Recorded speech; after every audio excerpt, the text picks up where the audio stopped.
Now, joining us from our central London studio tonight is Polly Toynbee, the Guardian writer and a former BBC correspondent. Good evening to you, Polly. And Biana Regal is in Sky Centre with me. She's deputy editor of Asian Woman, a magazine which has offered to sponsor Celebrity Big Brother now that Carphone Warehouse has pulled out. We fell for the publicity then, Brianna, so tell us, has your offer been accepted? We have made the offer, as you know, but we haven't heard anything back. So. And the offer is sincere, or just an opportunity to get a bit of publicity for your magazine? It is sincere. Why would you want to sponsor it? Well, we believe that the show has encouraged and begun a very healthy debate about racism, class, and all those things that I think need to be discussed. And I think it's important to have that dialogue and important to give people a vehicle to have that. Has it done it in a particularly elegant fashion? Perhaps not, but at least it's there. At least now it's out in the open. At least now lots of British Asians are being encouraged to voice whatever concerns they have. So I only query your motives here, because most of the email inbox we get, and most of the opinion in the country seems to think the Asian woman at the focus of this television programme has been extraordinarily badly treated. I'm surprised you'd want to support the people who are doing that. Well, she's been badly treated, I don't think, because she's Asian and because she's Indian. I think it's because the other girls in the house see her as being quite different, and they don't have the ability to understand that difference and to understand her culture. It's not a race issue. It's disappointing. I don't think it's a racist Polly issue at all. Let's bring you in. Is it a race issue? Well, I don't think it is quite, because what we've got here is a spectacular collection of freaks that they've assembled. I mean, you know, poor old Jade has been pilloried and presented, put up there on television. I say poor, she's actually made a lot of money out of it because she's thick and she's dim. And what I dislike about it most is the way that Britain has presented itself as if she was somehow typical of something. And she's not. She's been chosen because she's weird and dumb.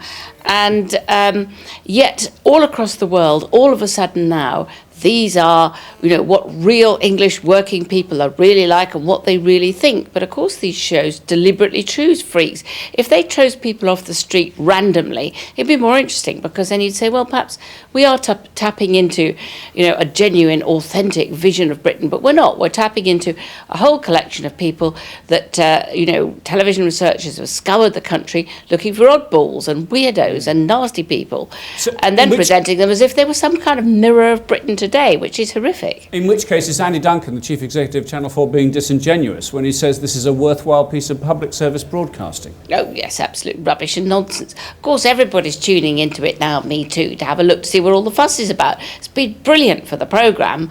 I think casual racism of that kind does exist, and particularly perhaps amongst dumber people. But most people are not, thank goodness, like Jade. I mean, that's why she's remarkable, because she's just so dim.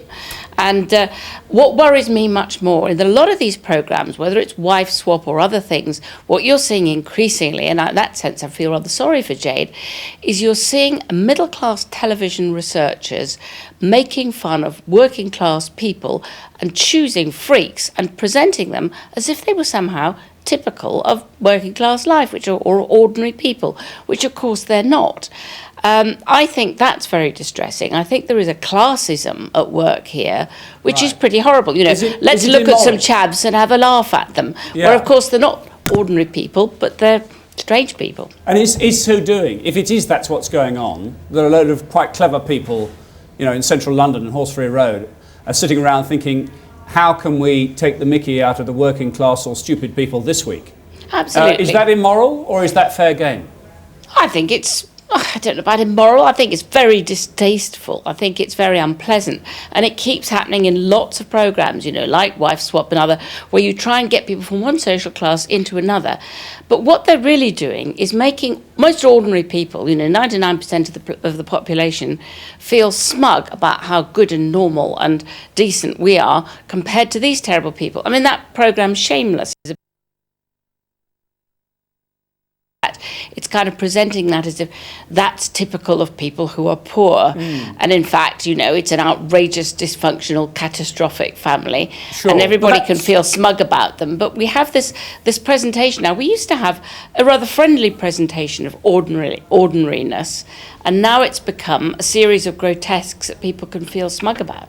I suppose Shameless may be a bit different because it's drama, and maybe as viewers we, you know, are able to discriminate between the drama and this reality. But let me introduce you, if I may, to Sunita Arora Shah. She lives in London. She's on the phone to us. Sunita, what do you think of what's going on?